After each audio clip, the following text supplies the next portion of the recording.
এই হচ্ছে আমার পুকুরের মাছ। আমার একটা ছোট্ট পুকুর আছে, খুব বেশি বড়ও না, খুব বেশি ছোটও না। সেই পুকুরে আমি মাঝে মাঝে মাছ ছাড়ি, মানে প্রতি বছরই মাছের পোনা ছাড়ি। সেগুলো গিয়ে 6 মাস 1 বছর পর এই সাইজ হয়। যেহেতু নিজে থাকি না, অনেক সময় মাছকে খাওয়ার যে পয়সা দেই সেটা হয়তো যে মাছকে খাওয়া কিনে তার পেটে যায়, মাছের পেটে আর যায় না।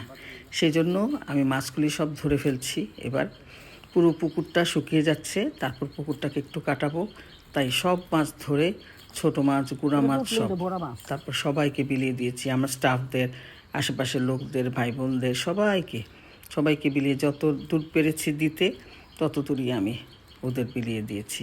আর গুঁড়া মাছগুলো খুব মজা ছিল।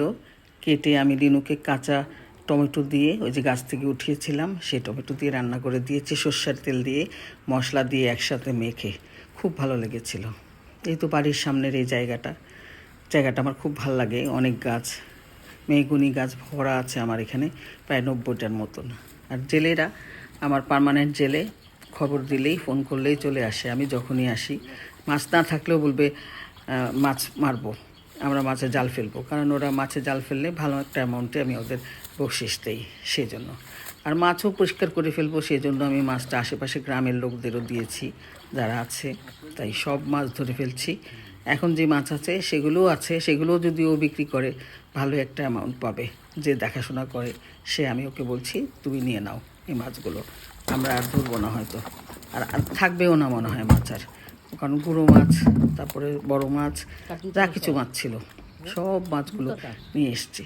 আর আমারগুলো তো আমি দেশ থেকেই কুটে কাটে নিয়ে এসেছি, কারণ ঢাকা শহরের হেল্পিং হ্যান্ডরা মাছ দেখলেই রেগে যায়, বিশেষ করে ছোট মাছ দেখলে রেগে যায়। এত মাছ নিয়ে আসছেন, কেটে আনেন নাই কেন? আসলে গুঁড়া মাছ তো দোকানে কাটে না, যেখানে মাছ বিক্রি করে তারা কাটে না, তারা বড় মাছই কাটে। সেই জন্য গুঁড়ো মাছগুলি আমি সব কেটে নিয়ে ঢাকায় নিয়ে আসছি, এবং ভালো মতো করে ভেজে তারপর আবার রান্না করে অনেক রকম করে লিনুকে দিয়েছি, কারণ লিনু খুব ছোটো মাছ পছন্দ করে। বিশেষ করে কাঁচা টমেটো দিয়ে, তেঁতুল দিয়ে ছোটো মাছ রান্না করলে মেখে, ওটা কিন্তু অনেক মজা হয়। আর আমি তো আসলে মাছই খাই না, তারপরেও যে খাই নাই তা না, 2-1টা মাছ আমি ফ্রাই করে খেয়েছি। আর মাছের মাথাগুলো আমি বেশি পছন্দ করি, সব মাছের মাথাগুলো মনে হয় আমার পেটে গেছে। আর যাদের দেওয়ার তাদের তো দিয়েই দিয়েছি। আমার এত ভালো লাগে যখন মাছ ধরা দেখি, তখন তাজা তাজা মাছগুলো লাফাতে থাকে, হা হা করে মুখ দিয়ে, মানে হা করতে থাকে, মানে ফ্রেশ থাকে। আর আমি পেটটা বের করে মাছের ভিতরে মশলা টশলা ঢুকিয়ে তারপর এয়ার ফ্রাই করে খাই। আবার অনেক সময় রান্না করেও খাই, সবজি দিয়ে রান্না করি, সেটাও আমার খুব ভালো লাগে। নানা রকমভাবেই মাছ খাওয়া যায়, মাছ পাগল মানুষ বাঙালি আমরা।